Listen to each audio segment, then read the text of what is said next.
In Rome, £40,000 goes up in smoke, and there's some things money just can't buy. It's 4 weeks in the UK away from all the contamination. It extends their life by up to 2 years.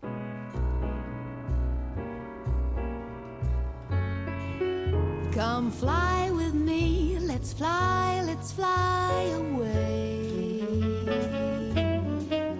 If you can use some exotic booze on a far-flung holiday, come fly with me, let's fly away.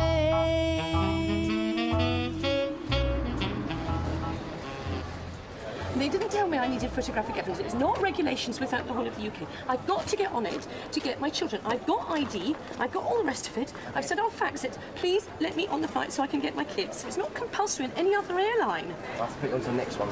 Sorry? I can't. My kids are on their own in Edinburgh. Please let me get there. Gillian Waddell's due to pick up her 3 children from her parents in Scotland, but never having flown Easyjet before, she's arrived without any photographic ID. It's not mandatory requirements throughout the UK. British Airways don't demand a driving licence is what's required. Before you booked the flight, you should have signed something and actually sent it. I haven't. My secretary booked it in the office, and I'm sorry about it, but I've got to get to my kids. And if you require photographic evidence, it's not like anybody else. To make matters worse, she's supposed to drive the children back south overnight so they can fly on holiday to Spain from Heathrow tomorrow morning, and time isn't on her side.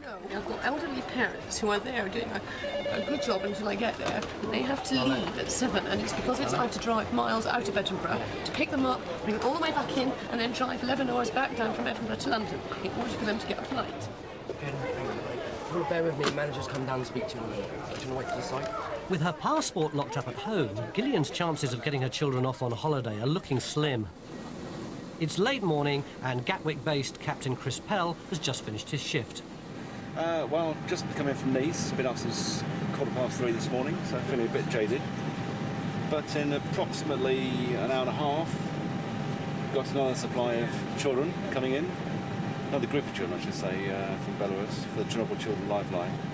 Where's it going, then? 2 years ago, Chris and his wife Debbie took in 2 10-year-olds from Belarus. Their country was devastated by the Chernobyl nuclear disaster 20 years ago. Right, here we go. For the kids, it was an experience of a lifetime.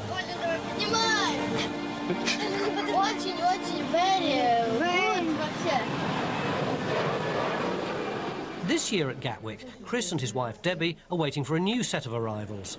But this time, they're being a bit more ambitious. We have Ivan, who's 18, and Mikita. They're a family of 5 that are coming over, and the 3 other girls are Yana, Karina, and Diana. This particular family of 5 are orphans. Their mother died. They only had their mother, and she died at Christmas. And they're now living with the neighbour. So I think it'll give the neighbour a break, and it'll give them a little bit of time away. It's not long before a wave of Belarusian children arrive, and Chris and Debbie make their introductions. And this is Chris. I'm Chris. Hello. How are you? Is that yours? Privyat. Chris. I don't know who this is. Is this yours, darling? Hello. Ivan? Privyat. Yes. Do you know who this is? Oh, they're wonderful children. I'll say hello to Ivan. Ivan. Ivan, is it? Ivan. Okay. Do you want me to take that? Shall I hold it? Okay. Shall I take it? Yeah? Okay. Cool. Good. Okay.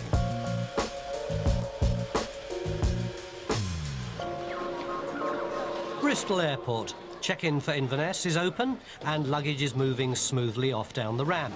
Except that is for student Peter Loveday and his friends. If you can get some kind of bubble wrap or packaging for them, then we'll accept them, otherwise we can't accept them. Okay, how long have we got anyway? We've got our 2 minutes, so by 12 o'clock. We're cycling John O'Groats to Land's End, and we've just been told we need boxes for our bikes. We haven't got any boxes, and we might not be able to fly, which is a bit of a pain. Doing it for charity, so it's a real pain. What charity are you doing it for? A charity called the Melza James House, it's a children's hospice, so it's a good cause. But obviously we need to get our bikes on, otherwise we're not going to be able to do it. So since we get paid to drive. What they really need are 4 £80 padded bike bags, readily available from your local bike shop. But being students, they've come up with a slightly cheaper alternative. Cardboard boxes from Smith's. Oh, and a beach mat. How sufficient? Do you have to cover the wheels or what? It has to be pretty covered, because I mean, if the pedals rip through that, we're talking about the whole of the inkraft getting damaged. It's a time element. It's just we didn't plan on doing this. We thought it would be straightforward, take your bike on. With limited packaging available, the boys have less than an hour to wrap their bikes securely. Are you the manager? Yes, I'm I booked am. on the 4 o'clock to Edinburgh, right? In Luton, Gillian Waddell's now trying to convince manager Leo Jones to let her on the Edinburgh flight. The woman's told me I can't travel without ID. I have to get on the flight. I've got 3 children waiting on a very tight timetable so that I can pick them up, drive them back, then drive 11 hours back from Edinburgh to London. What time does that Edinburgh flight go? 4 o'clock, 3 minutes ago. You won't be able to get on the 4 o'clock flight now. Let me just make sure that one is on time. No, the flight's boarded now. Please, I can't get you on there. Is it gone? Has it shut the It's doors? irrelevant of gone or not because you don't have the correct ID with you. That's what's preventing us getting you on board the aircraft. But if you give me a fax number, I could get my office to fax a copy to you right now. We can't accept a fax. That's not an official form. But I didn't know. Nobody else does this. British Airways don't do this. Nobody else does it. What can you do to help me? I can happily give you a free transfer to a later flight when you can get us I the can't document. get all the way home. I'll never get back for the 6 o'clock. It'll take 5 hours to get back to London. Somebody courier it maybe? No, I haven't got money to spend £90 couriering it. I want to get on a flight. I need to get there. We're not made of money. Why do you think we come on an Easyjet ticket? We've got a couple more seats on the later flights. And I Can we can't- go ahead and sell them, or did you want one of them? But I haven't got my passport. And you won't accept me without a passport. What you're saying is you can't fly later on today. I can't get back and right. forwards in So 4.5 can we hours. go It ahead takes and 8 sell? hours. Do what you want. Officially, the flights are non-transferable or refundable, so we could have said you have lost everything. But we're not like that. We do have hearts. We try to help people where we can, but she just couldn't see it. With her children's holiday hanging in the balance, Gillian now has a mad dash to Heathrow to catch an alternative flight. I'll catch the 6:25, which will get me into Edinburgh at 7:35. Yeah, all right. I will then drive 2 hours to where my children are. Will have been waiting for 4 hours.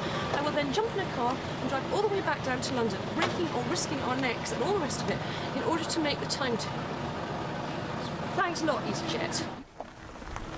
In Weybridge, Surrey, Debbie Pell has arrived back home with some very tired visitors. Asleep. They sleep. Yeah. Must be absolutely shattered. Absolutely shattered, isn't it? I think Mikita's fast asleep in here. Is he? Well, it's okay, don't worry, darling. You come out. Oh, I believe it. No, it's okay. Somebody mind your head, okay? Ready? Don't know where that's gone. They may be tired, but once inside, curiosity gets the better of them.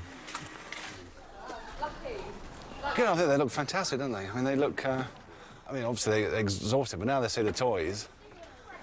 It's a shame about the weather, that's the only thing. Having braved temperatures of minus 35 in Belarus, the weather doesn't seem to bother the youngsters too much. Oh, they come from a village life, very poor, very simple life. They live in a one-storey wooden shack in the countryside in Belarus.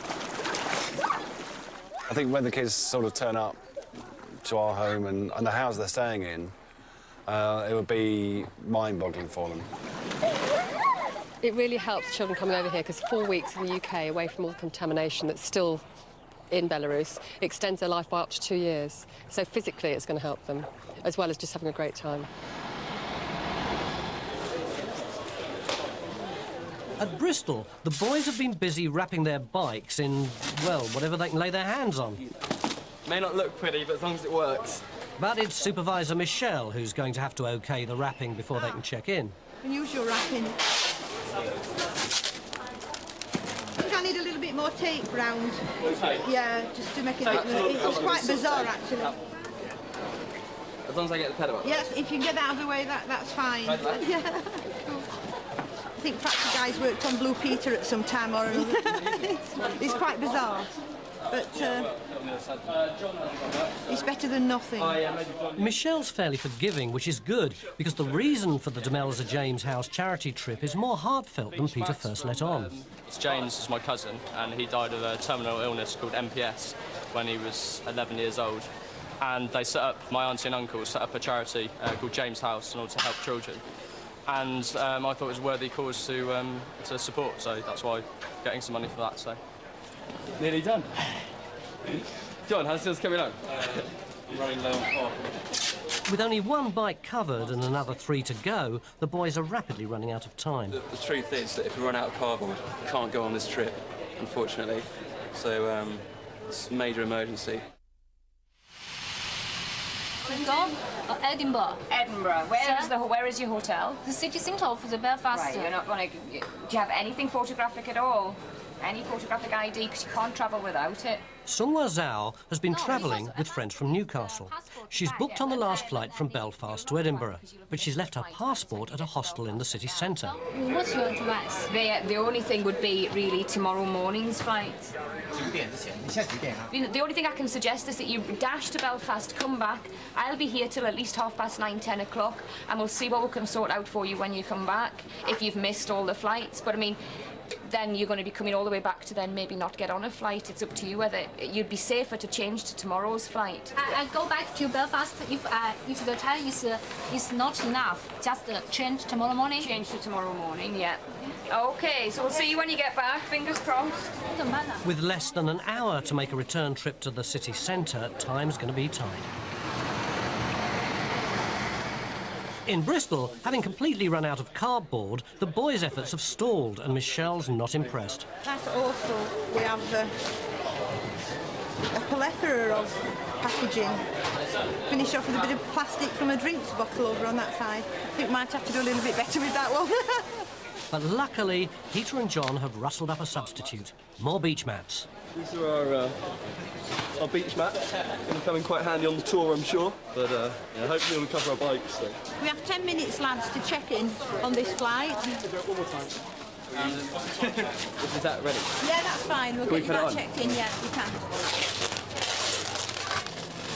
It's like it's a knockout. Who's going to get the bike first so they can get it on board? I think because it is for a charity bike ride, we've been extra lenient here because it's not the best. Any more passengers travelling to Inverness? With only minutes to spare, the boys and their alternative bike bags are finally allowed to check in. Are we all in? Done and done? Sweet, then. We'll board in about 2 seconds. Thanks a lot, lads. Thank you very much. Thanks, oh, we got them on. Well, there's about 30 seconds before boarding. Over in Belfast, Sunghwa Zhao and her friends should be well on their way to the hostel, but there's been a change of plan. So can she change to Newcastle? Maybe the Newcastle, you still need to be back here for 5 to 9 to get on the Newcastle flight. Just wait here. Sunghwa has now decided to try and catch the last flight to Newcastle with her friends and spend the weekend with them. Telephone this hostel to tell them. This one here? Yes. And to make sure she gets that flight, she wants the hostel to send her passport direct by taxi. Can you remember your room number? 28. 28. 27. 26. 27. 27. 27. Yes. Oh, hello, my name's Tracy. I work for Easyjet at Belfast International Airport. I have a passenger here who has left their passport in your hostel. Is there any way that you could put that in a taxi and get it to the airport and the passenger will pay for the taxi once it arrives? It's just otherwise she isn't going to be able to travel tonight. Thanks for your help now. Thank you. Bye. They definitely have your passport there. He's going to ring me back and try and arrange to get the passport in a taxi as quickly as possible. So as soon as he rings me back, we'll go from there and see what we can do for you, OK? The hostel's happy to help, but will the taxi arrive in time?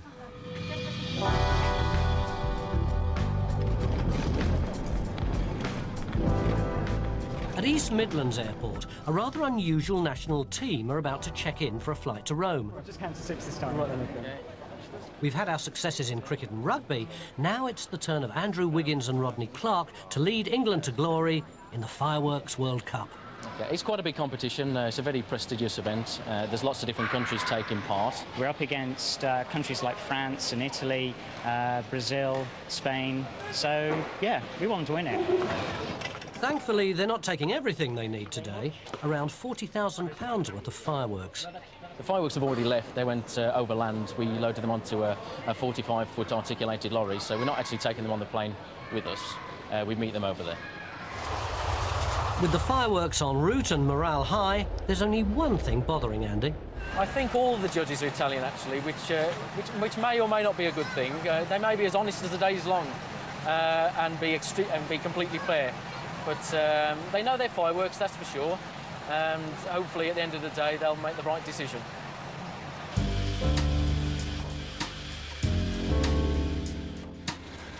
At Gatwick, the morning flight to Inverness is getting ready to leave.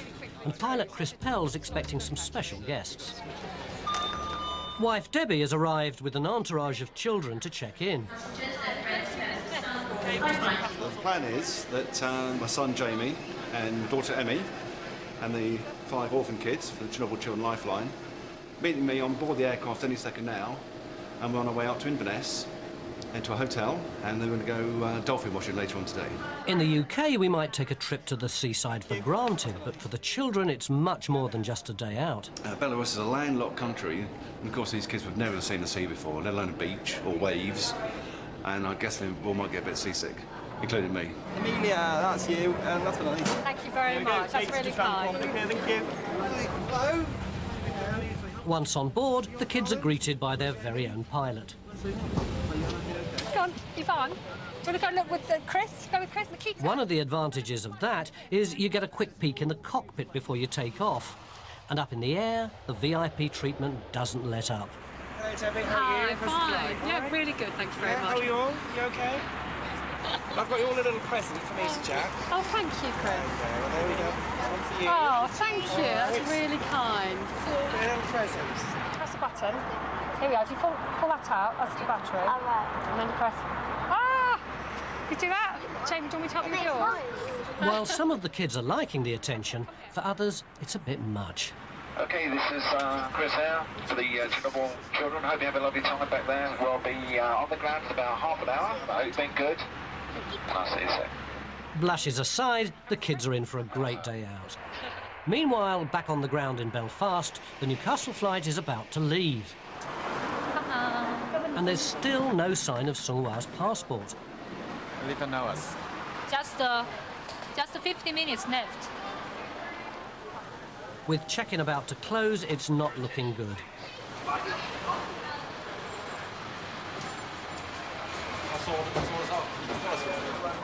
Oh, yeah, that's it. Hello? Okay, hello? This way? Hello? Hello? Sir? Just a Is sec. it just for the passport? You want to pay that? Yeah. How much? 25. 25? Okay, thank you very much, Okay, sir. all the best. Okay. Oh. The taxi might have arrived, but is it too late?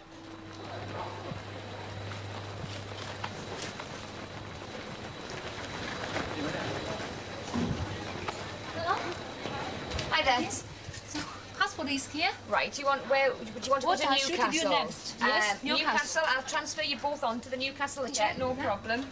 So at least you're getting to fly. Thank you very much. No problem. She may not be going to Edinburgh, but with the delights of Newcastle's nightlife ahead, Sunghwa's not too disappointed. There are a lot of like club in Newcastle just to celebrate for today, maybe. You might go clubbing. Yes, of course.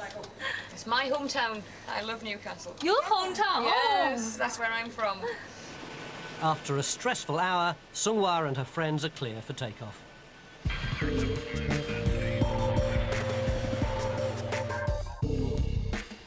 Right, have you finished that yet? Making the final connections.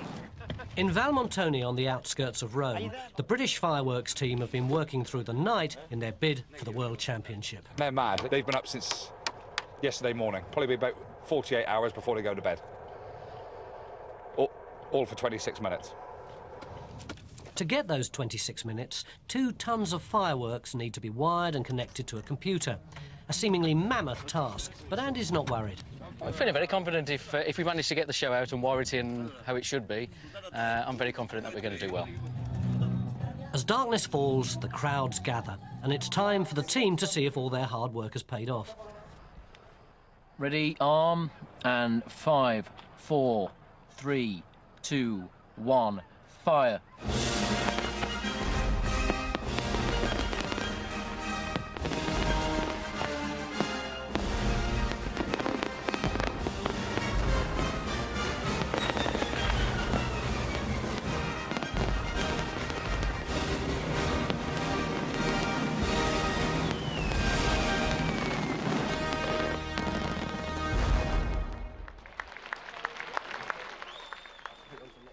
Gillian Waddell caught the flight to Edinburgh and made it back in time with the children for their holiday to Spain.